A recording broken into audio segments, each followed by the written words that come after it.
o profeta de Deus que tinha supervelocidade. Você acredita em superpoderes? E se eu te dissesse que a Bíblia relata a história de um homem de Deus que foi capacitado com algo extraordinário, uma velocidade sobre-humana? Ele não era um super-herói de filmes, mas um profeta, escolhido e usado por Deus de maneira impressionante. Prepare-se para conhecer a incrível história do profeta que correu mais rápido que uma carruagem real, movido pelo poder divino. Vamos mergulhar nesse relato fascinante e descobrir o que essa história pode nos ensinar hoje. Eu sou o pastor Bruno Souza e convido você a se inscrever no nosso canal. Ative as notificações na opção Todas e acompanhe as nossas orações diárias. Será uma bênção em sua vida.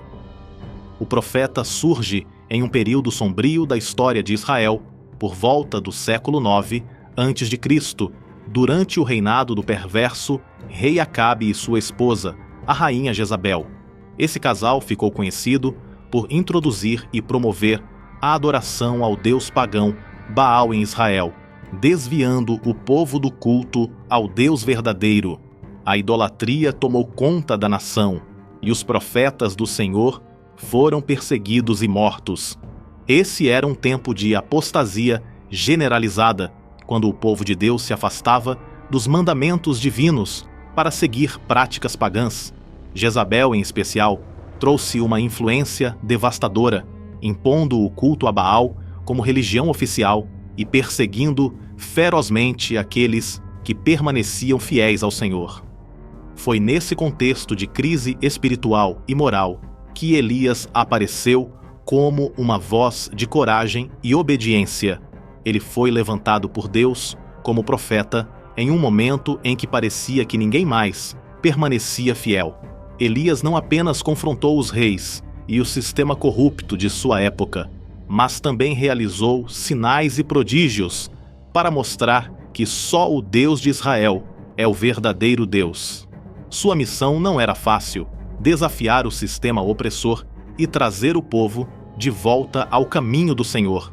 O ministério de Elias marcou um ponto de virada, não apenas pelo que ele fez, mas pelo poder com que Deus o capacitou, incluindo o episódio surpreendente de sua velocidade sobre-humana. Vamos agora entender como esse poder divino se manifestou em um momento crucial da sua história e o que isso significou para o povo de Israel. Um dos momentos mais marcantes do ministério de Elias foi o confronto épico no Monte Carmelo, que expôs a inutilidade de Baal e reafirmou o poder do Deus de Israel. Após anos de seca severa, provocada por uma palavra do próprio Elias, que anunciou o juízo de Deus sobre a idolatria de Israel, o profeta desafiou os profetas de Baal para uma demonstração pública de quem era o verdadeiro Deus. Elias convocou o povo de Israel e os 450 profetas de Baal, e também foram 400 da deusa Azerá ao Monte Carmelo. O desafio era simples: cada lado prepararia um sacrifício, mas não colocaria fogo sobre ele. O Deus que respondesse, enviando fogo do céu, seria reconhecido como verdadeiro Deus. Os profetas de Baal clamaram, dançaram e até se cortaram, mas nada aconteceu. Então Elias, com calma, restaurou o altar do Senhor, que estava em ruínas, e preparou o sacrifício. Para deixar claro que o milagre viria de Deus, ele mandou que encharcassem o altar com água até que tudo estivesse completamente encharcado.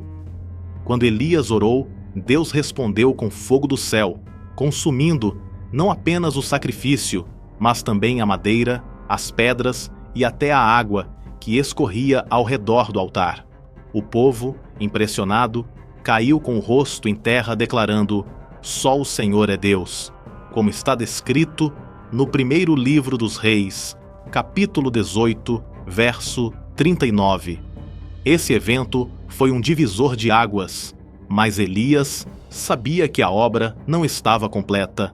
A chuva, que havia sido retirada por 3 anos e meio, ainda precisava voltar para a terra.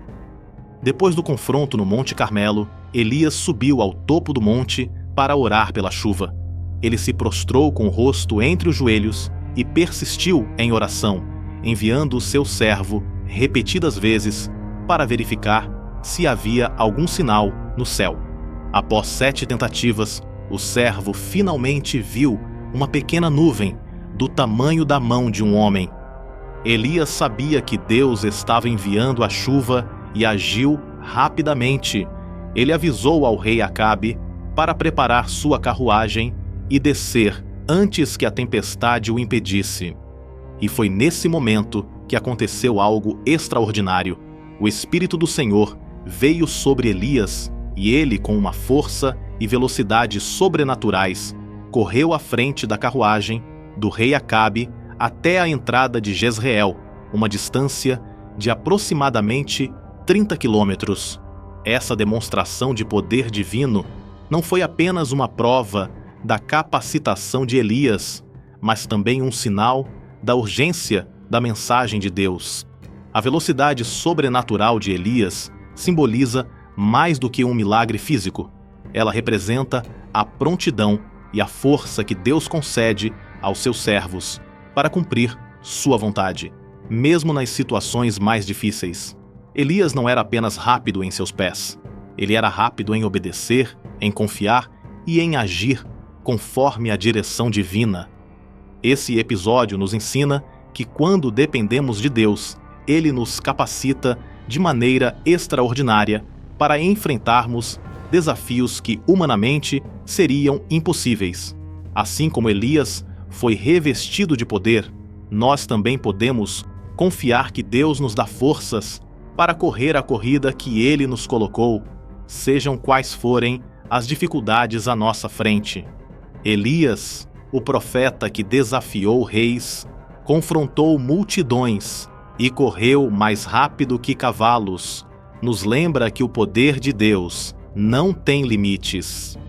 Talvez você esteja enfrentando uma situação que exige mais do que você acredita ser capaz de suportar. Mas lembre-se, Deus é o mesmo ontem, hoje e para sempre. Ele continua capacitando aqueles que se dispõem a obedecer à sua vontade. Não importa o quão grandes sejam os desafios à sua frente, o Senhor pode dar a você a velocidade, a força e a fé necessária para avançar. Lembre-se, Elias era humano como nós, mas servia a um Deus ilimitado. Que essa história o inspire a buscar o poder do Senhor em sua caminhada e a confiar que Ele fará o extraordinário na sua vida. Corra a corrida que Deus te deu com fé, e Ele te levará além do que você pode imaginar. Se você gostou desse vídeo, curta, comente e compartilhe para mais pessoas. Que Deus te abençoe sempre.